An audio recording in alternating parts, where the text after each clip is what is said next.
जो हम चर्चा करेंगे वो प्रायद्वीपीय भारत की जो नदियाँ हैं उनकी विशेषताओं के साथ हम चर्चा प्रारंभ करेंगे तथा कौन कौन सी मुख्य नदियाँ हैं, उनकी उद्गम स्थल क्या हैं, उनकी मुख्य विशेषताएं क्या है, उस पर हम आज बात करेंगे। तो हम पहले बात करते हैं प्रायद्वीपीय भारत की नदियों की जो है अफवाह तंत्र, उसका मुख्य लक्षण क्या है, मुख्य विशेषता क्या है।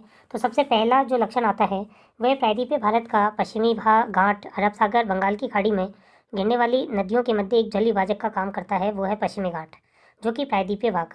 वहाँ प्रायद्वीपीय नदियाँ दो दिशाओं में गमन करती है, एक अरब सागर की ओर और दूसरा बंगाल की खाड़ी की ओर। प्रायद्वीपीय पठार का जो सामान्य ढाल है वो पूर्व और दक्षिण पूर्व दिशा के होने के कारण अधिकांश जो प्रायद्वीपीय भारत की नदियां हैं वो पश्चिमी घाट से निकलने के बाद बंगाल की खाड़ी की ओर अग्रसर होती है। तो हम देखते हैं कि अरब सागर में गिरने वाली प्रमुख नदियों में नर्मदा, ताप्ती, माही, साबरमती, पेरियार, मांडवी, जुआरी है।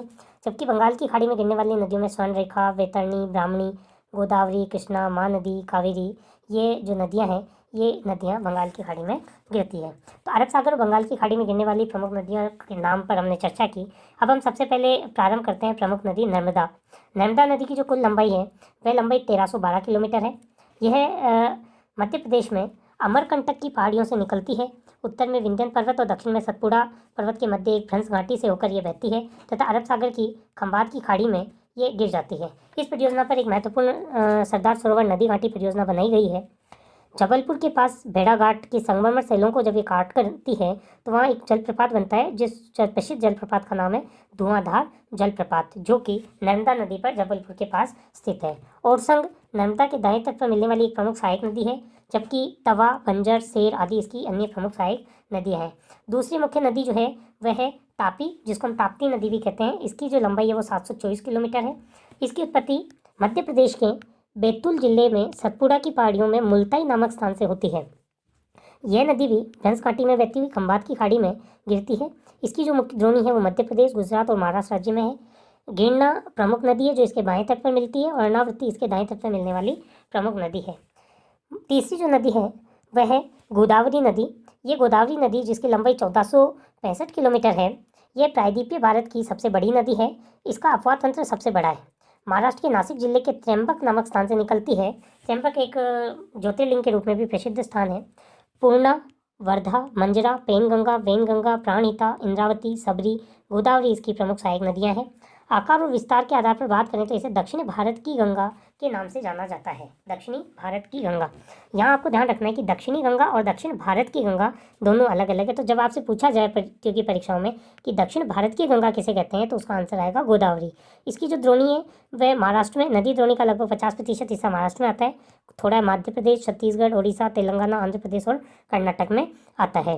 अगली जो मुख्य नदी है उस नदी का नाम है कृष्णा नदी। कृष्णा नदी जो है उसकी लंबाई 1402 किलोमीटर है। ये प्रायद्वीपीय भारत की दूसरी सबसे बड़ी नदी है। इसका उद्गम महाराष्ट्र के पश्चिमी घाट सह्याद्री में महाबलेश्वर के पास होता है। इस सहायक नदियों में तुंगभद्रा, कोयना, घाटप्रभा, मालप्रभा, मूसी, भीमा आदि हैं। तुंगभद्रा कृष्णा की सबसे बड़ी सहायक नदी है। तुंगभद्रा की प्रमुख सहायक नदी हगरी है। कृष्णा नदी गोदावरी नदी के साथ मिलकर आंध्र प्रदेश में भारत का दूसरा सबसे बड़ा डेल्टा बनाती है। कृष्णा नदी जल विवाद आंध्र प्रदेश, कर्नाटक और महाराष्ट्र के साथ है। ये जो मुख्य नदी है उस नदी का नाम है महानदी। ये इस नदी का उद्गम छत्तीसगढ़ के धमतरी जिले में सिहावा पहाड़ी के पास हुआ है। ये महानदी ओडिशा में बहती हुई पारादीप के पास बंगाल की खाड़ी में मिलती है। महानदी 851 किलोमीटर सिहावा पहाड़ी के पास से इसका उद्गम होता है। शिवनाथ, मांड इव बाएं तट से मिलती है। जौंक और तेल इसके दाएं तट पर मिलने वाली प्रमुख नदियाँ हैं। ये जो नदी है ये भी बहुउद्देशीय परियोजनाओं के लिए जानी जाती है। हीराकुंड, टिकरपारा इसकी प्रमुख बहुउद्देशीय परियोजना है। महानदी द्रोणी का महाराष्ट्र, छत्तीसगढ़, मध्य प्रदेश, झारखंड और ओडिशा में है। कावेरी नदी, कावेरी नदी को हम दक्षिणी गंगा के नाम से जानते हैं। दक्षिण गंगा, इसका उद्गम कर्नाटक के कोडागु जिले की ब्रह्मगिरी पहाड़ियों से होता है। दक्षिण पश्चिमी मानसून और निचले घाट में उत्तर पूर्वी मानसून द्वारा अर्थात इस कावेरी नदी की दोनों घाटों में, ऊपरी घाट और निचले घाट, ऊपरी घाट में इसको दक्षिण पश्चिमी मानसून से जल की आपूर्ति होती है तथा निचले घाट में इसको उत्तर पूर्वी मानसून से वर्षा की जल की प्राप्ति होती है। इसलिए हिमालय नदियों की तरह सदानीरा नदियाँ हैं जो कि प्रायद्वीपीय नदी में एक अपवाद है। ये एक महत्वपूर्ण विशेषता है कावेरी नदी की। भारत में दूसरा सबसे बड़ा जलप्रपात बनाती है। इसे शिव समुद्रम के नाम से जाना जाता है। जो जलप्रपात ये बनाती है वह शिव समुद्रम के नाम से हम जानते हैं। इसकी जो कावेरी नदी का जो बेसिन है वो तमिलनाडु और पुडुचेरी में 56%, केरल और कर्नाटक में 41% है। हेमवती, लोकपावनी, हेरांगी, सिमसा, अर्कावती इसके बाएं तट से, जबकि लक्ष्मण तीर्थ, काम्बिनी, सुवर्णसिरी, भवानी, अमरावती, कावेरी दाएं तट पर मिलने वाली प्रमुख सहायक नदियां हैं। यह नदी 3 बार 2 धाराओं में विभक्त होती है और कुछ मील आगे जाकर पुनः मिल जाती है। इसके जो प्रमुख प्रवाह क्रम है श्रीरंगपट्टनम, शिव समुद्रम और श्रीरंगम द्वीपों का निर्माण भी ये करती है। एक प्रमुख नदी जिसकी चर्चा करना बहुत ज़रूरी है वो है लूनी नदी, जो कि 320 किलोमीटर की लंबाई में बहती है। इसका उद्गम अजमेर के दक्षिण पश्चिम में अरावली पहाड़ियों से होता है। ये राजस्थान और गुजरात में प्रवाहित होते हुए कच्छ के रण के दलदली भाग में विलुप्त हो जाती है। लेकिन ये जो नदी है ये नदी ना बंगाल की खाड़ी में मिलती है ना अरब सागर में मिलती है। ये एक आंतरिक अफवाह बनाती है, जिसको आंतरिक अफवाह का मतलब एक ऐसी नदी जो भूमि में ही विलीन हो जाती है। इसे लवणवती नदी के नाम से भी जानते हैं। सुरसुती, बूंदी, सूकरी, जवाई आदि इसकी सहायक नदियाँ हैं। सरस्वती नदी का उद्गम पुष्कर झील से माना जाता है। कुछ तटीय नदियाँ हैं जो अति छोटी नदियाँ हैं। ये अरब सागर की ओर और कुछ पूर्व में बंगाल की खाड़ी की ओर बहती है। पश्चिम की ओर बहने वाली जो अति सूक्ष्म छोटी नदियाँ हैं उसमें शैत्रुंजी, भद्रा, वैतरणी, कालिंदी, बेत्ती, शरावती, भरतकुंजा, पेरियार, पंबा मुख्य हैं। पूर्व की ओर जो नदियाँ बहती हैं उसमें वंशधारा, पेन्नार, पलार, वेगई, स्वर्णरेखा, वैतरणी, ब्राह्मणी ये मुख्य नदियाँ हैं। अब हम चर्चा करते हैं हिमालय और प्रायद्वीपीय नदियों के मुख्य अंतर के बारे में। तो अगर हम बात करें हिमालयी नदियों और प्रायद्वीपीय नदियों में जो मुख्य अंतर है कि ऐसा क्या इन दोनों प्रायद्वीपीय नदी तंत्र में अंतर है, तो हम उसमें सबसे पहले एक एक पॉइंट लेते हैं। तो हम देखते हैं कि हिमालय पर्वत की जो नदियां हैं उनकी लंबाई अधिक है और इन नदियों का जलग्रहण क्षेत्र भी बड़ा है। तो एक विशेषता तो लंबाई अधिक होना, और लंबाई अधिक होने के कारण जब ये बहुत अधिक लंबे क्षेत्र से प्रभावित होती है तो स्वाभाविक रूप से इसका जलग्रहण क्षेत्र भी बड़ा हो जाता है। जबकि प्रायद्वीपीय पठार की जो नदियाँ हैं उन अपेक्षाकृत छोटी हैं और इनका जलग्रहण क्षेत्र भी छोटा है। हिमालयी नदियों में जल वर्षा के साथ साथ हिम से भी जल की उपलब्धता होने के कारण अधिकांश नदियाँ जो है वो 12 मासी है, सदा नीरा है।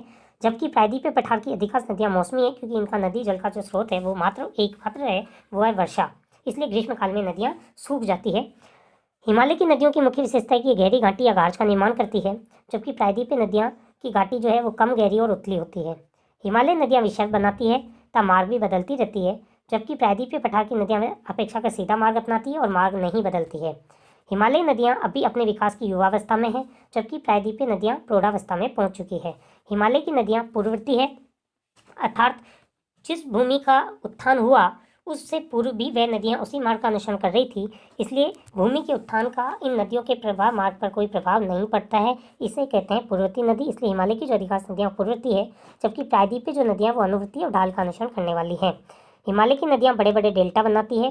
गंगा ब्रह्मपुत्र विश्व का सबसे बड़ा डेल्टा है। प्रायद्वीपीय नदियाँ मुहाने पर ज्वारनदमुख या छोटे डेल्टा का बनाती है, जैसे नर्मदा और ताप्ती का जो ज्वारनदमुख है वो ज्वारनदमुख का एक बहुत अच्छा उदाहरण है।